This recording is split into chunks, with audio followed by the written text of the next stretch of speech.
ভারতবর্ষের মধ্যে যখন ভক্তিবাদ ছড়াচ্ছিল তখন পুরো পৃথিবীতে ইসলাম ধর্মের মধ্যে সুফিবাদ এই জিনিসটি ছড়াচ্ছিল।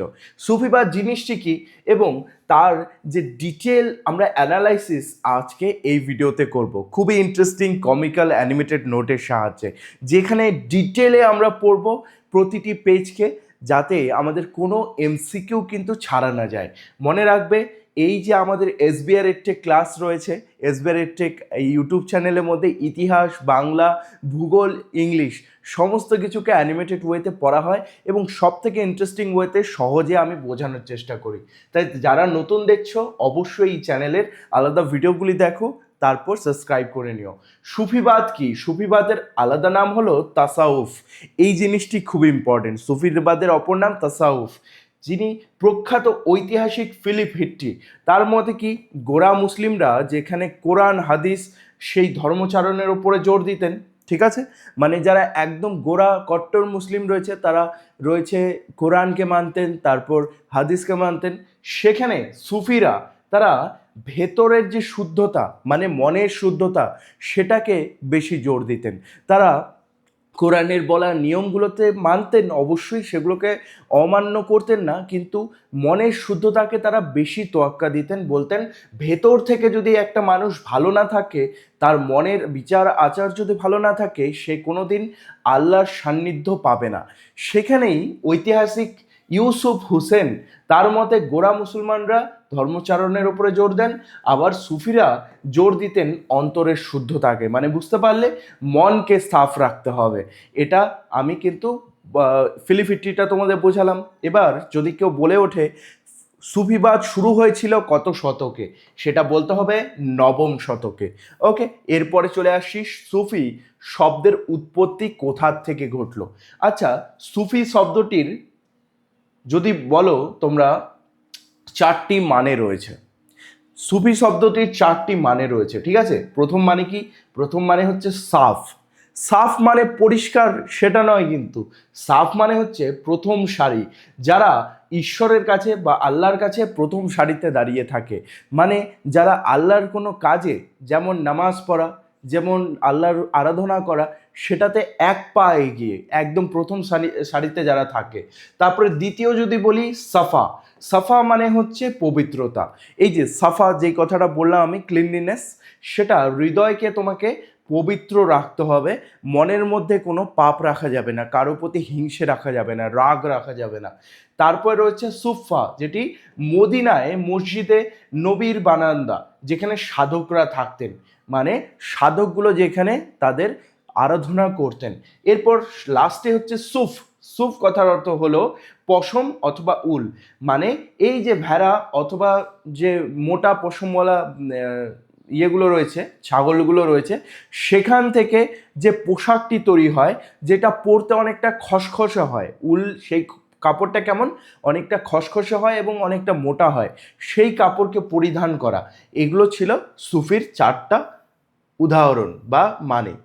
কেন সুফিবাদ আবির্ভাব হলো? সুফিবাদ দরকারটা কেন পড়লো? যেমন ভক্তিবাদে আমরা জানলাম যে দেবতার কাছে, ভগবানের কাছে গরিব মানুষদের যেতে দেওয়া হতো না। সুফিবাদ কি তার জন্য হয়েছিল? একদমই না। সুফিবাদে কি হয়েছিল, যখন নবম বা দশম শতকের মধ্যে খলিফা, অর্থাৎ সেই যে বড় বড় রাজা অথবা শাসকরা, তারা স্থূল আড়ম্বর এবং নৈতিক অবনতির শিকার হয় সমাজ, এর ফলে সুফিবাদের জন্ম হয়। মানে এই যে রাজা বা বড় বড় জমিদাররা রয়েছে, বড় মানুষ, বড় লোকগুলো রয়েছে, তারা এই যে ধনের অথবা সম্পত্তির প্রেমে পড়ে যায়। মানে তারা টাকা পয়সাকে বেশি ভালোবাসতে শুরু করে, তারা সম্পত্তিকে বেশি ভালোবাসতে শুরু করে আল্লাহর থেকে। তখনই এই যে সুফিবাদ, এটার আবির্ভাব হলো, যেখানে তারা বুঝিয়ে দিলেন যে এই ধন সম্পত্তি, এই যে আরাম তোমরা অনুভব করছো, এগুলো কিন্তু কোনোটাই তোমার সঙ্গে যাবে না। এটাই হচ্ছে আসল সত্য। তারা নিজের গায়ের ওপরে সেই যে উলগুলো, যেগুলো মোটা কাপড়, সেগুলো পরা শুরু করলো, যাতে বুঝতে দিল যে কাপড়টা আমার গায়ের মধ্যে যতক্ষণ থাকছে আমি মনে রাখতে পারছি যে এই যে শরীরটা, এটা আরামের জন্য অথবা পৃথিবীতে এই সম্পত্তির জন্য আসেনি, কিছু করার জন্য এসেছে, আল্লাহর নাম করার জন্য এসেছে। দশম শতাব্দীতে মুতাজিলা অথবা যুক্তিবাদী দর্শনের পতনের পর গোঁড়া ইসলামী আধিপত্য কোরআন ও হাদিস নির্ভর করে স্থাপিত হয়। ওকে, তারপরে এর ফলে প্রতিশ্রুতিতে জন্ম হয় অতীন্দ্রিয় সুফিবাদ, যেটা আমি বোঝাতে পারলাম আশা করি তোমাদেরকে, যে ওই রাজারা এবং খলিফারা কি করত সেটা থেকে। সুফিবাদের 4টি প্রধান বৈশিষ্ট্য। এবার সুফিবাদ, তার যদি তুমি মানো সুফিবাদকে, তাহলে সেটার মধ্যে 4টা বৈশিষ্ট্য রয়েছে। আল্লাহর প্রতি তোমাকে আত্মসমর্পণ করতে হবে, মানে সমস্ত চিন্তা, সমস্ত তোমার সম্পত্তি, সমস্ত জীবন তোমাকে আল্লাহর প্রতি সমর্পণ করতে হবে। অহংকার, ইচ্ছা, সেগুলো আল্লাহর কাছে সঁপে দেওয়া। তারপর কি? মানবতাবাদ। মানবতাবাদ মানে মানুষের সেবাই হচ্ছে সবথেকে বড় ধর্ম, এটাকে তোমাকে মানতে হবে। ওকে, তারপর পীর এবং মুরিদ। পীর মানে হচ্ছে গুরুর প্রতি, মুরিদ অর্থাৎ শিষ্য হয়ে অবিচল বিশ্বাস রাখতে হবে। ঈশ্বর লাভ বা আল্লাহ লাভের জন্য গুরু নির্দেশনায় সুফিবাদে অপরিহার্য। অর্থাৎ সুফিবাদে একজন গুরু থাকতো, তাকে তোমাকে শিষ্য হয়ে মানতে হবে। তাহলে মুরিদ মানে কি? মুরিদ মানে হচ্ছে শিষ্য, পীর মানে হচ্ছে গুরু। এরপরে এক ঈশ্বরবাদ। এক ঈশ্বরবাদ মানে সুফিরা মানত আল্লাহ এক এবং অদ্বিতীয়, মানে এর থেকে আলাদা কোনো আর ঈশ্বর নেই, আল্লাহই হচ্ছে একমাত্র ঈশ্বর। ওকে, সুফিবাদের 4টি বৈশিষ্ট্য তোমরা দেখলে। এরপরে সাংস্কৃতিক সমন্বয়। সুফিবাদ কিন্তু শুধুমাত্র ইসলাম ধর্মকে মানে সেখান থেকেই কিন্তু তৈরি হয়নি। সুফিবাদ খ্রিস্টান ধর্ম থেকে কিছুটা অনুপ্রেরণা নিয়েছে, গ্রিক থেকে নিয়েছে, হিন্দু থেকে নিয়েছে এবং বৌদ্ধ থেকে নিয়েছে। মানে ভালো ভালো যা যা জিনিস পেয়েছে সমস্ত কিছু কিন্তু সুফিবাদের মধ্যে রয়েছে। আমি সেগুলো তোমাদেরকে এক্সপ্লেন করে বলবো। তোমরা ভাবতে পারো যে ইসলাম ধর্মের মধ্যে আবার কি দরকার পড়লো বাইরের থেকে অন্যান্য হিন্দু ধর্ম, খ্রিস্টান ধর্মের থেকে জিনিসপত্র নেওয়ার, সেগুলো আমি ভালো মতো বুঝিয়ে দেবো। ওকে, এবার সুফিবাদের মধ্যে কয়েকজন বিখ্যাত মানুষজন ছিলেন যারা ধর্মগুরু ছিলেন, ইসলাম ধর্মের যারা প্রচারক ছিলেন, সুফিবাদের প্রচারক ছিলেন। তার মধ্যে একজন বিখ্যাত মানুষ হচ্ছেন আল গাজালি। 1058-তে জন্ম, 1111-তে খ্রিস্টাব্দে তার মৃত্যু হয়েছে। আরবের বিখ্যাত দার্শনিক বা ফিলোসফার তিনি ছিলেন। ওকে, ইসলাম ধর্মের গৌড়া মতবাদ এবং সুফিবাদের মধ্যে এক চমক সমন্বয় তিনি সাধক করেন।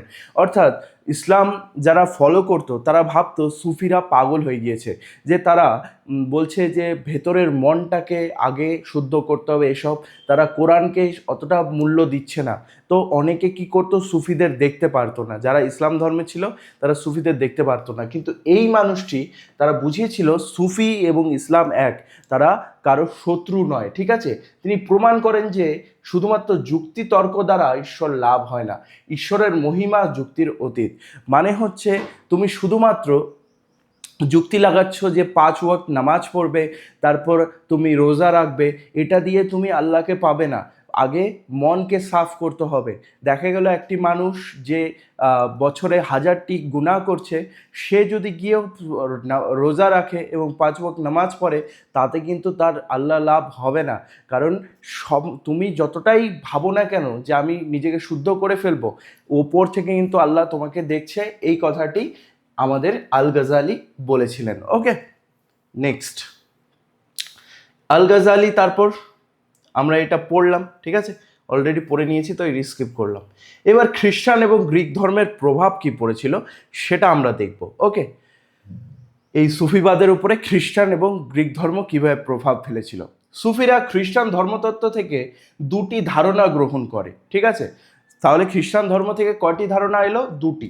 একটা হচ্ছে ঈশ্বরের প্রতি সম্পূর্ণভাবে নির্ভরতা, যেখানে এই খ্রিস্টানরা মনে করতো যে একমাত্র একজনই অলমাইটি আছে। অলমাইটি মানে ঈশ্বর, ঈশ্বর একজনই আছে। সুফিরাও সেটা মানা শুরু করলো, তারপর ঈশ্বরের প্রতি নিজেকে পুরোপুরি সমর্পণ করে দিল।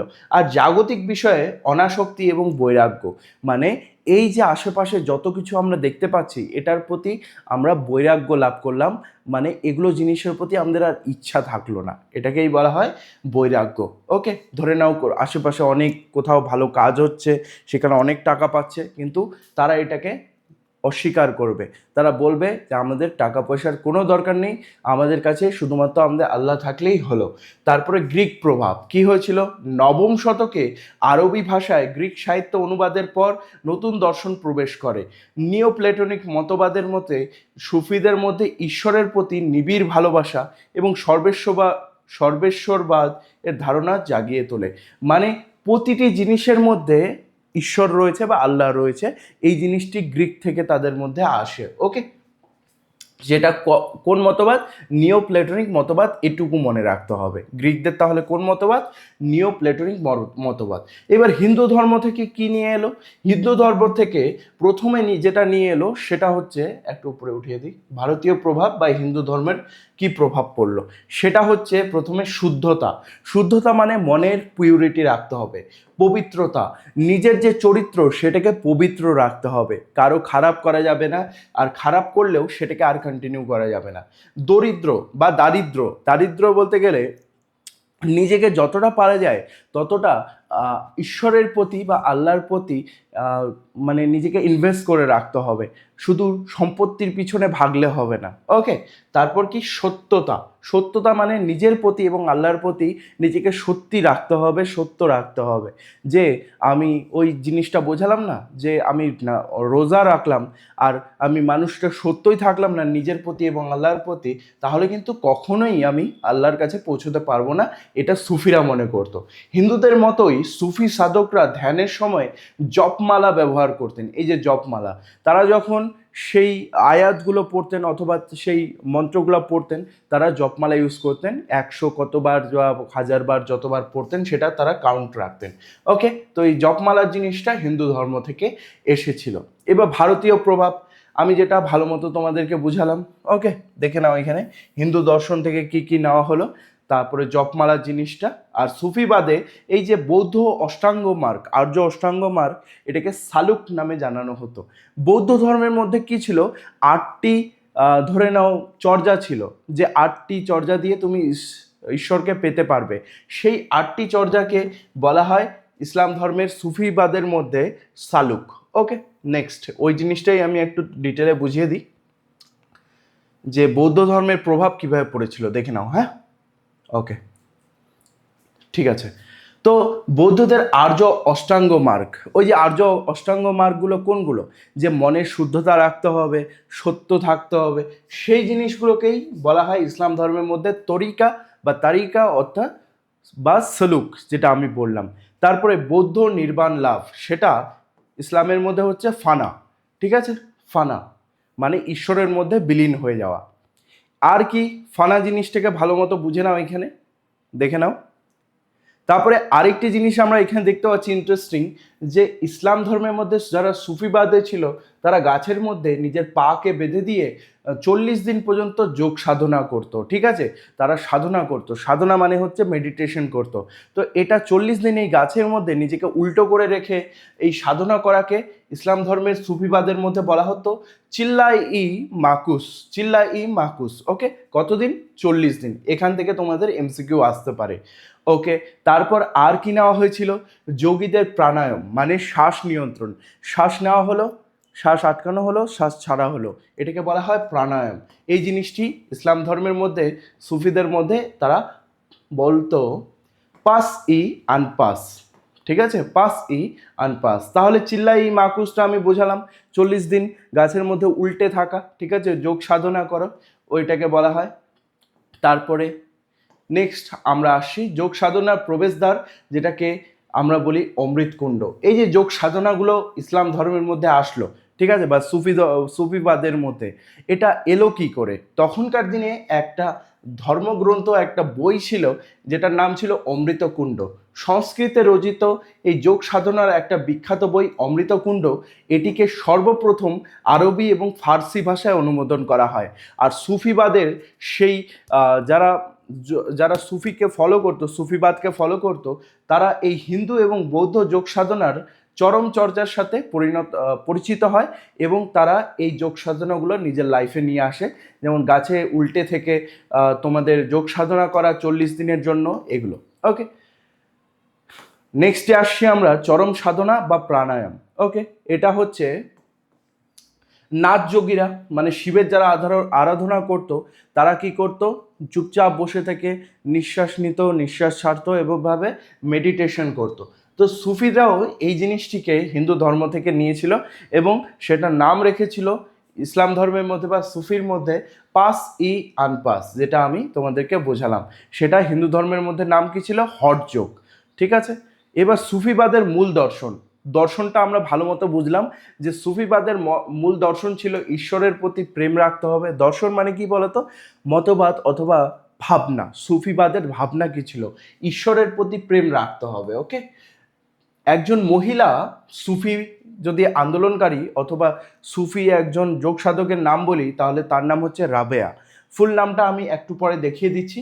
আর যদি দশম শতকের একজন মূল সাধকের নাম দেখো, তার নাম ছিল মনসুর আল হালাজ।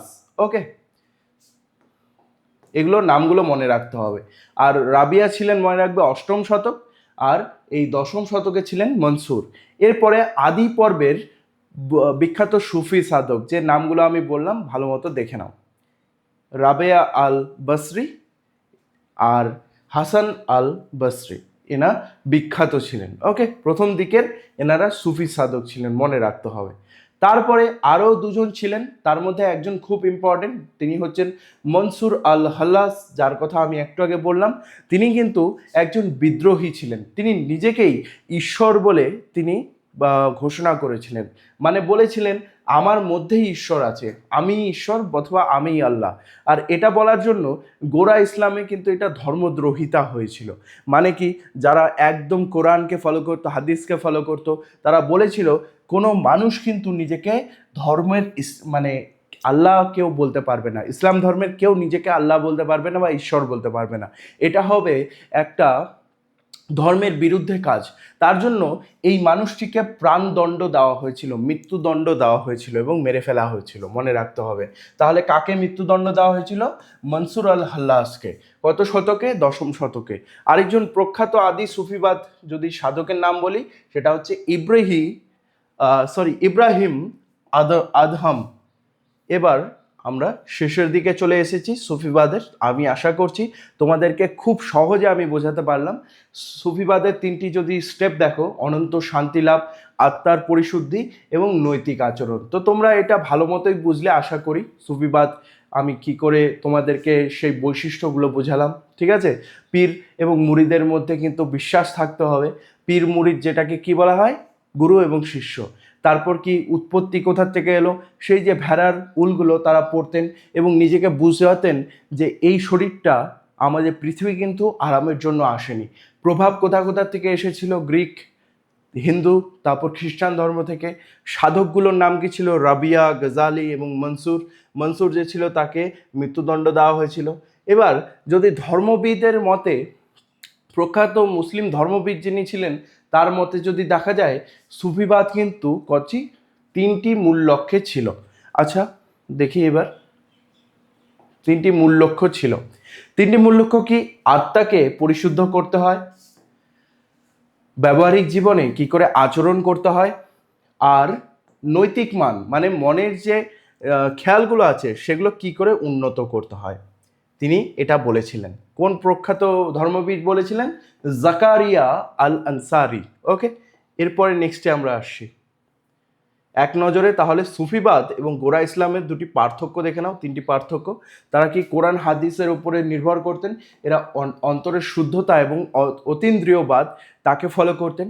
বাহ্যিক ধর্ম আচরণ নিয়ম নিষ্ঠার প্রতি ফলো করতেন, ঈশ্বরের প্রতি প্রেম এবং ভক্তি, কঠোর ধর্মীয় অনুশাসন, জপমালা, ফানা, প্রাণায়াম, যোগ সাধনা এবং ওই যে গাছ থেকে উল্টে থেকে 40 দিন সাধনা, এগুলো তারা করতেন সুফিবাদের মধ্যে। তবে খুব সহজে আমি আশা করি তোমাদেরকে ইন্টারেস্টিংলি বোঝাতে পারলাম। যারা যারা পুরো ক্লাসটি করলে এই এমসিকিউগুলো দেখে নাও। আমি কিন্তু 100% বলছি না এই এমসিকিউগুলোই আসবে, এই স্লাইডের মধ্যে যেই এমসিকিউগুলো আছে এগুলোই আসবে আমি বলছি না। তোমরা যারা পুরো ক্লাসটি করলে, ভালো মতো বুঝলে, নোট ডাউন করলে, তারা 100% কমন পাবা। আর যারা শুধুমাত্র এই স্লাইডটি দেখছো তাদের জন্য কোনো গ্যারেন্টি দিতে পারছি না। আমি সব থেকে ইম্পর্টেন্টগুলো এখানে দিয়েছি। তোমাদের যদি মনে হয় যে পুরো ক্লাসটি দেখার, তাহলে দেখতে পারো, তোমাদের কংগ্রাচুলেশন। আর যারা শুধুমাত্র এমসিকিউ নিতে এসেছে, তোমরা ওইগুলো মানে বইও পেয়ে যাবে। এটা টপার্সদের সব থেকে বেস্ট ক্লাসেসগুলো আমি নিয়ে আসি ইউটিউবের মধ্যে। এই চ্যানেলটি টপার্সদের জন্য একদম বেস্ট, কারণ এতটা ডিটেলে এবং এতটা ইন্টারেস্টিংলি কোথাও কিন্তু তোমরা আর পাবে না কন্টেন্ট এরকম। তাই যাদের যাদের মনে হয় স্যার আমি আপনার কাছে পড়তে চাই, তাহলে তুমি আমার আলফা ব্যাচটি নিতে পারো, আলফা ইতিহাস ব্যাচটি, যেখানে মাত্র 199-এর বিনিময়ে তোমাকে আমি এভাবে ইন্টারেস্টিংলি পুরো ইতিহাস চ্যাপ্টারটি পড়াবো। যেমন ভারতে সুফিবাদের যে প্রভাবটা এবং সুফিবাদ কী করে ব্যর্থ হলো, সেটা কিন্তু আমি ইউটিউবে দেবো না, সেটা আলফা ইতিহাস ব্যাচেই দেবো। এবং সেখান থেকেই কিন্তু এমসিকিউ আসবে তোমাদের পরীক্ষাতে, যেটা তুমি আমার এসবিআর এডটেক অ্যাপটি ডাউনলোড করে আলফা ইতিহাস ব্যাচ নিয়ে নিতে পারো 199 টাকায়। অথবা তোমার যদি পেমেন্ট অপশন না থাকে, মানে গুগল পে না থাকে, তাহলে তুমি এই নাম্বারে হোয়াটসঅ্যাপ করতে পারো, আমার নাম্বারে 7908327252। এখানে আমি তোমাকে কিউআর কোড সেন্ড করে দেবো। সেখানে তুমি যে কারো থেকে পেমেন্ট করিয়ে নিয়ে পেমেন্টে স্ক্রিনশট বা ফটো পাঠিয়ে দিয়ে তুমি ব্যাচটি নিতে পারবে। এসবিআর এডটেকের অ্যাপের মধ্যেই কিন্তু তোমার ব্যাচটি অ্যাক্টিভেট করে দেবো। সেখানে তুমি পেয়ে যাবে অ্যানিমেটেড মাস্টার ক্লাস, এরকম প্রতিটি চ্যাপ্টারের সঙ্গে তুমি পাবে অ্যানিমেটেড নোটস। এই যে নোটগুলো, এগুলো দিয়ে দেওয়া হবে, তুমি নিজের মতো করে পড়তে পারবে বা ক্লাস শেষ হলে রিভিশন করতে পারবে। প্রিমিয়াম নোটস তুমি পাবে, মানে ডাউনলোড করতে পারবে নোটসগুলোকে, যেগুলো ইম্পর্টেন্ট রয়েছে পরীক্ষাতে। এবিটিএ, প্রশ্নবিচিত্রা এবং ইম্পর্টেন্ট বুকসগুলো থেকে বিশেষ বিশেষ কিন্তু এমসিকিউ তুলে দেওয়া হয়। এরকম নয় যে এই চ্যাপ্টার, যে দ্বিতীয় চ্যাপ্টারে মানে বইয়ে বা রেফারেন্স বইয়ের মধ্যে 550টির মতো এমসিকিউ রয়েছে, কিন্তু সেখান থেকে মূলত মোস্ট ইম্পর্টেন্ট 250টি এমসিকিউ তোমাদের তুলে দেওয়া হয়েছে। তার সঙ্গে কি সেখানে দেওয়া হয়েছে তার তথ্য, যাতে তুমি পড়তে পারো, ফ্যাক্টগুলি দেওয়া হয়েছে। সঙ্গে মক টেস্ট তুমি দিতে পারবে, কোনো ক্লাস শেষ হলো সঙ্গে সঙ্গে গিয়ে মক টেস্ট দিয়ে নাও, তাহলে তুমি তোমার কুইজে দেখে নিতে পারবে কত তোমার রেজাল্ট হচ্ছে। এবং সেই রেজাল্টে কিন্তু অন্য কেউ আর দেখতে পারবে না। রেকর্ডেড লাইভ ক্লাস, যেই ক্লাসগুলো তোমার মিস চলে গেছে, সেগুলো রেকর্ডেড রূপে তুমি দেখতে পারবে। মানে অ্যাপের মধ্যে যখন খুশি, রাত্রি 3টা হোক বা ভোর 5টা হোক অথবা দুপুর 2টো হোক, তুমি নিজের মতো করে ক্লাস করো। লাইভ ক্লাস যেটা হবে সেটা সকালবেলা জানিয়ে দেওয়া হবে। ডাউট সলভিং ক্লাস কিন্তু আমার সঙ্গে তুমি পাবে, মানে প্রতিটি চ্যাপ্টারে এমসিকিউ ক্লাসগুলো আমি করাবো, যেখানে সমস্ত এমসিকিউ আমরা সলভ করে নেব। তোমাদের যদি মনে হয় সেগুলো ক্লাস করে তুমি রিভিশনও করতে পারো। সেই ক্লাসগুলো পরীক্ষা অবধি কিন্তু অ্যাভেলেবেল থাকবে, পরীক্ষার শেষ হওয়া অবধি অ্যাভেলেবেল থাকবে। তুমি যতবার ইচ্ছা দেখো, যতবার ইচ্ছা সেই নোটগুলোকে ডাউনলোড করো। তারপরে এই যে ব্যাচটি রয়েছে, এটা কিন্তু পুরোপুরি এক্সাম ফোকাস রয়েছে, আর খুব বেশি অ্যানিমেটেড ওয়েতে এখানে শেখানো হয়েছে খুব ইজিলি। পশ্চিমবঙ্গের মধ্যে এত সুন্দর ফিচার 199-এর মধ্যে তুমি আর কোথাও পাবে না। তাই এখনই জয়েন করে নাও, বেস্টভাবে পড়াশোনা করো। তোমার যদি মনে হয় স্যার আমি ইতিহাস এবং ভূগোল একসঙ্গে পড়তে চাই, আমার ভূগোলও রয়েছে, তাহলে সেটা হয়ে যাবে তোমার 299। ভূগোল আর ইতিহাস মিলে 299 টাকায় তুমি পড়তে পারবে আমার কাছে। আর এছাড়াও আমার কিছু ব্যাচ রয়েছে, যেমন ভূগোলটা শুধুমাত্র নিলে 199, সেম ফিচার তুমি পাবে।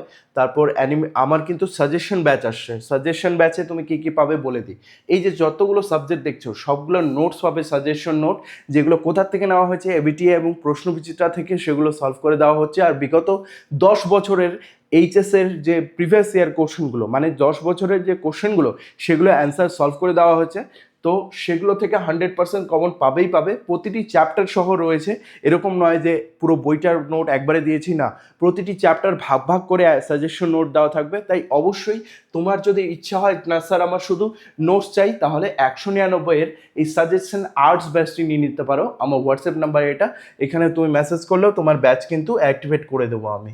তো আজকে ক্লাস এতটুকুই ছিল। যারা যারা আলফা ব্যাচের মধ্যে রয়েছে তাদের জন্য সুফিবাদের যে ভারতের প্রভাবটি এবং ব্যর্থতার কারণ আলফা ব্যাচের মধ্যে আসবে।